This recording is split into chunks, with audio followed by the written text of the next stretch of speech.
নমস্কার বন্ধুরা, welcome to smart kitchen. শীতের সন্ধ্যায় বা রাতের ডিনারে এক বাটি চিকেন স্যুপের থেকে ভালো আর কিছু হয় না। আজ আমি আপনাদের সাথে রেস্টুরেন্ট বা দোকানের মতো সেই চিকেন স্যুপের রেসিপি শেয়ার করব, কিন্তু খুব অল্প সময়ে এবং খুব সহজ পদ্ধতিতে।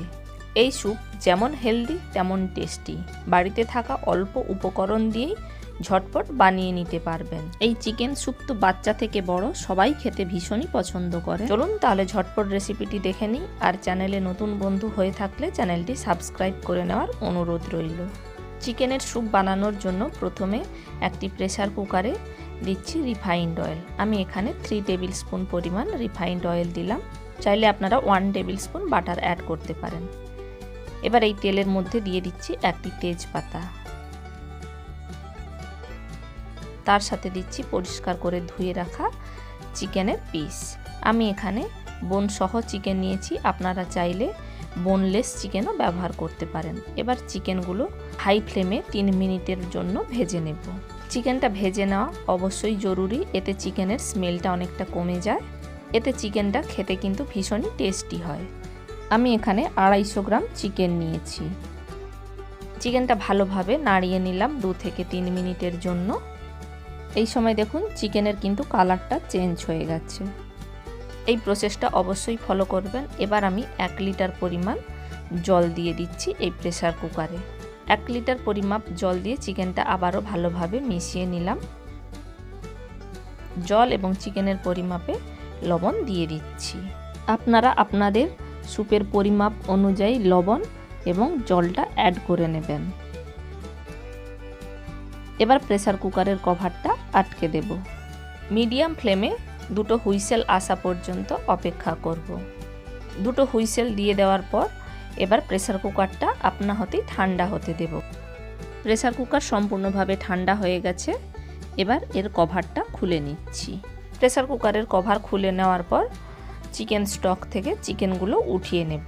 চিকেনগুলো এই সময় খুবই ভালোভাবে সেদ্ধ হয়ে যাবে। এবার চিকেনটা ভালোভাবে ঠান্ডা করে নেব। এবার গ্যাস অন করে ওই চিকেন স্টকে দিয়ে দিচ্ছি 2 টেবিল স্পুন পরিমাণ টুকরো করে কেটে রাখা রসুন, 1 টেবিল স্পুন টুকরো করে কেটে রাখা আদা, হাফ কাপ পরিমাণ টুকরো করে কেটে রাখা গাজর, হাফ কাপ পরিমাণ টুকরো করে কেটে রাখা বিনস, হাফ কাপ পরিমাণ টুকরো করে কেটে রাখা ক্যাপসিকাম, পেঁয়াজ শাক বা পেঁয়াজ পাতা হাফ কাপ পরিমাণ, আর একটা মিডিয়াম সাইজের টুকরো করে কেটে রাখা পেঁয়াজ। এগুলো দিয়ে আবারও 10 মিনিট লো ফ্লেমে ফুটতে দেব। তার জন্য এটা কভার করে দিলাম। যতক্ষণ সবজিগুলো সেদ্ধ হতে থাকবে ততক্ষণে চলে যাব নেক্সট স্টেপ। এই পর্যায়ে এসে চিকেনগুলো ভালোভাবে ঠান্ডা হয়ে গেছে। এবার চিকেনগুলো শ্রেড করে নেব। তার জন্য 2টো কাঁটা চামচ নিয়ে আমি চিকেনগুলো এভাবে শ্রেড করে নিচ্ছি। আপনারা হাত দিয়েও এটা শ্রেড করে নিতে পারেন। এটা খুবই ইজি কাজ। এভাবে 2টো কাঁটা চামচ বা ফর্ক দিয়ে চিকেনের মাংসটা ছাড়িয়ে নিলেই হবে। বোন সহ চিকেন নিলে চিকেনগুলো শ্রেড করতে খুবই সুবিধে হয় এবং এই হাড় থাকার কারণে চিকেন স্যুপের টেস্টটা কিন্তু অনেকটাই বেটার হয়। এভাবে আমি সমস্ত চিকেনগুলো ছাড়িয়ে নিলাম। এবার সবজিগুলো অনেকটাই সেদ্ধ হয়ে গেছে, প্রায় 8 মিনিটের মতো। এবার প্রেসার কুকারের কভারটা খুলে নিচ্ছি।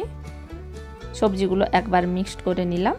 তাতে দিয়ে দিচ্ছি ছাড়িয়ে রাখা চিকেন শ্রেড দিয়ে আবারও ভেজিটেবলগুলো একবার মিশিয়ে নেব।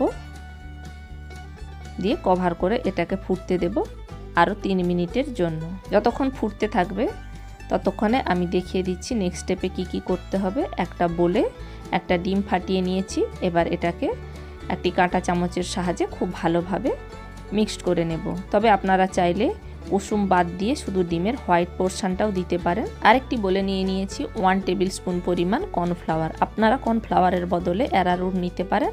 এটাকে 1 কাপ পরিমাণ জল দিয়ে ভালোভাবে গুলে নেব। 3 মিনিট পর প্রেসার কুকারের কভারটা খুলে নিলাম। এবার দিচ্ছি 1 টেবিল স্পুন পরিমাণ গোলমরিচের গুঁড়ো, 1 টিস্পুন পরিমাণ ভিনিগার। এগুলো দিলে চিকেন স্যুপের ফ্লেভারটা আরও সুন্দর হয়, তাই আমি ভিনিগার ইউজ করলাম। আপনারা চাইলে চিলি ফ্লেক্সও দিতে পারেন। এবার এগুলো সব ভালোভাবে মিশিয়ে নেওয়ার পর অল্প অল্প পরিমাণ আগের থেকে গুলে রাখা ডিমটা দিচ্ছি। ডিম দিয়ে অনবরত এভাবে নাড়াতে থাকবেন, না হলে ডিম জমাট বেঁধে যাবে।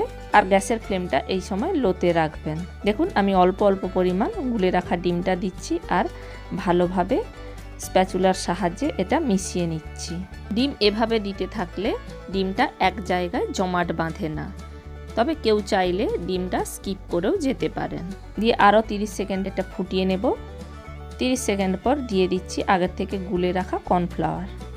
কর্নফ্লাওয়ার না দিয়েও আপনারা চিকেন স্যুপটা বানিয়ে নিতে পারেন, সেটাও ভীষণ টেস্টি হয়। তবে রেস্টুরেন্ট স্টাইল বা দোকানের মতো যেহেতু আমি চিকেন স্যুপ বানাচ্ছি, তাই আমি কর্নফ্লাওয়ার দিলাম। তবে কর্নফ্লাওয়ার বেশি পরিমাণে দেবেন না। আবারও এটা 30 সেকেন্ডের জন্য ফুটিয়ে নিলাম আর দিচ্ছি 1 টেবিল স্পুন পরিমাণ বাটার দিয়ে ভালোভাবে মিশিয়ে নিচ্ছি।